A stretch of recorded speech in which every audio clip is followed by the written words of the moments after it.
squares here. It's good. A lot of football to talk about, a lot of big things, but let's talk about that really ugly, physical, odd game between the Seahawks and the Jaguars last week. Not as harsh when the penalties were doled out as some would have liked. Reports are there will be no suspensions given out. Just to recap, tensions rose after Micheal Bennett dove at an offensive lineman's knees at the end of the game. Then Seattle's Quinton Jefferson was ejected and tried to go after a fan in the stands. Again, no suspensions given out by the league. So, David, are you surprised about that? Neither for Micheal Bennett or Quinton Jefferson? I am very surprised about that, because now you are setting a standard that if no punches are officially thrown, that now we're not going to suspend people. You look at A.J. Green. He choked Jalen Ramsey out weeks ago, and when they didn't suspend him, and then they suspended Mike Evans, that's what changed our perception of everything, and that's where it set the standard. If you do get into a fight, if you do get ejected, that there is going to be other than just a fine.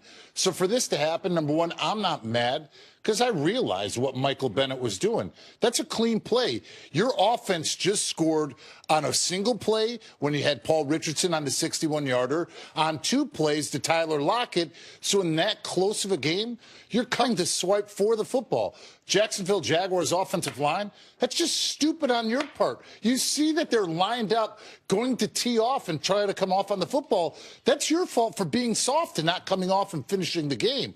So you got to start with that. But in regards to the after part of it, you clearly see Micheal Bennett right there grab the ankle, go with the reverse single leg takedown like he's in wrestling, and then he pulls him back, and then he's on top of him while his teammates are coming to pile on.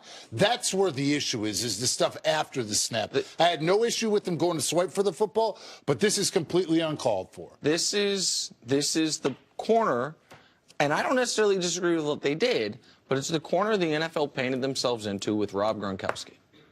Once Rob, and maybe prior to that with Aqib Talib and Crabtree, once the standard is 1 game for that, it is hard to give Micheal Bennett 1 game for that. Now, we mentioned with Gronk that maybe he doesn't get a game if Tre'Davious White isn't concussed. Maybe Bennett does get a game if he injures the Seattle offensive lineman. I'm sorry, getting suspended. Jacksonville, yeah. Gronk was getting suspended regardless. Okay. Concussion or no concussion. Okay, fair enough. Well, he hit a defenseless player down on his face after the whistle, out of bounds. He was getting suspended. Fair enough. The Bennett point, though, if the Jags offensive lineman is seriously injured, Bennett's probably also suspended. But it's people are going to look at the 1-game precedent for the Gronk thing, which I called and I believe is the dirtiest play we've seen in the NFL this year. Without a doubt. And so when that only got 1, but the reason that I'm not going to kill the NFL on this is it's such a short season. Gronk did have a pretty spotless record.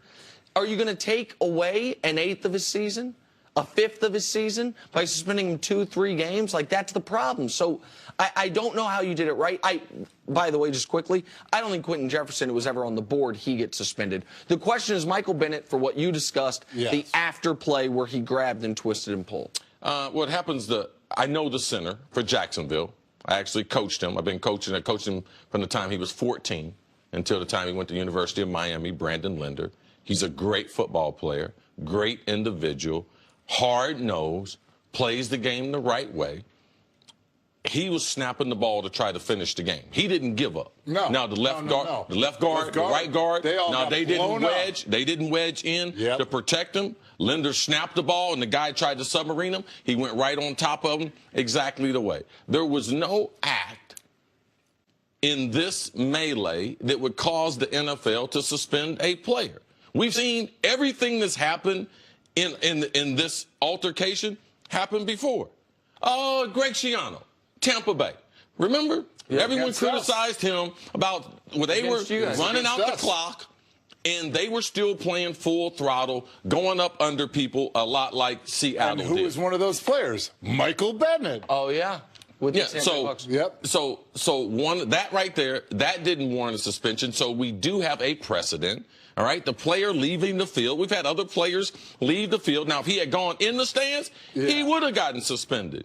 So I'm not surprised at all. This is typically what the NFL was doing. Also, we have to realize that we're in unprecedented territory. All right? Yes. They were not suspending players for altercations on the field. So A.J. Green, it was based on the reputation of A.J. Green and that being spotless, and the reputation of Jalen Ramsey as being one of the biggest trash talkers early in his career. But at that same time, we've had more fights these last 5 weeks than we've had in the last 2 seasons of the NFL that have been more about trying to be the bigger man instead of being the smarter man and helping your team win a football game. So you feel like now guys are fighting because it's more of a macho thing than it is an actual football thing. And in regards, like you said, about the Micheal Bennett thing, I get the fact that he didn't end up throwing a punch or doing any of that. But when you set the standard now that it's okay to do that post-snap and you can tackle somebody and bring somebody down, now what happens next week if somebody does that same exact thing? Well, I'm sure he's going to get some type of mail. Exactly. That's going to but what have him happens fine. if next week somebody does the same exact thing that he did, and that person that gets twisted up ends up blowing out their knee and they're out for the season? So that's where you now, are you going to think about it differently? Well, I think when guys get hurt, they do think about it differently. There's a slightly different angle I want to ask you about, Chris, because you're one of the few people that can speak to this. The NFL did something really interesting this past week that I know you loved. There's 5 active Walter Payton Man of the Year recipients playing in the league. And they got special patches on their jersey. We saw Drew Brees wear it on Thursday Night Football. You won that award. It's next to the Hall of Fame, it's the thing I hear you talk about with the most pride, winning the Walter Payton Man of the Year award. I've heard a lot of people bring up that in context to what happened with Micheal Bennett.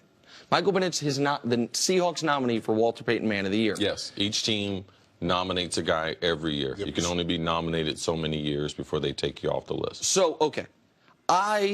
In my head, the Walter Payton Man of the Year has nothing to do with how good of a player you are, has nothing to do with your style of play. It's about your off-field stuff in the community. And it's also on the play. Yeah, on the field. it is. So it's all of it. It's the best players with the best charities. So it's the best human beings that are the best players and are making a huge impact on their community. Okay, so it's who Walter Payton was. Yes. Okay? So just think about what you think about Walter Payton, and that's the reason why they changed it from the Man of the Year to the Walter Payton Award. Okay, so let me ask you, as a guy that's won it, as a guy that takes pride in it, when you see Micheal Bennett do that as a nominee for the Seahawks, does that change your evaluation on his deserving nature to even be nominated, much less win that award? No, Micheal Bennett's a great player. His program is second to none in the National Football League, what he's doing there in the Seattle area, also what he does back at home in Texas, him and his brother. No, they're separate of each other. But do we have edgy players? Yes, Micheal Bennett is an edgy player. And he was an edgy player before he won the Walter Payton. And just because he's an edgy player doesn't eliminate him. Okay. He's a great player on the field. He does great in his community. Are there things that we would not like to see with Micheal Bennett? Yes, but you can't eliminate him just because of that. He is an edgy player. Quickly before we go to break, you mentioned we were seeing so much more of this in the league this year than leagues past, and you said it was like a macho thing, guys trying to best. Why? Why this year? That's been part of this league for years. I get that. I don't know what it has been, but I feel like there have been so many things heated up before social media, before even stepping out onto the field. Guys talking against one another, who obviously we said the Crabtree and Talib thing was something that happened last year. I think that at some point when you're a football player, the more experience you have, the smarter you are about making decisions about what you do on the field. All right, David, stick around. Coming up, is Ron Gronkowski to blame for the Patriots' loss? Gronk! Next on First Things First.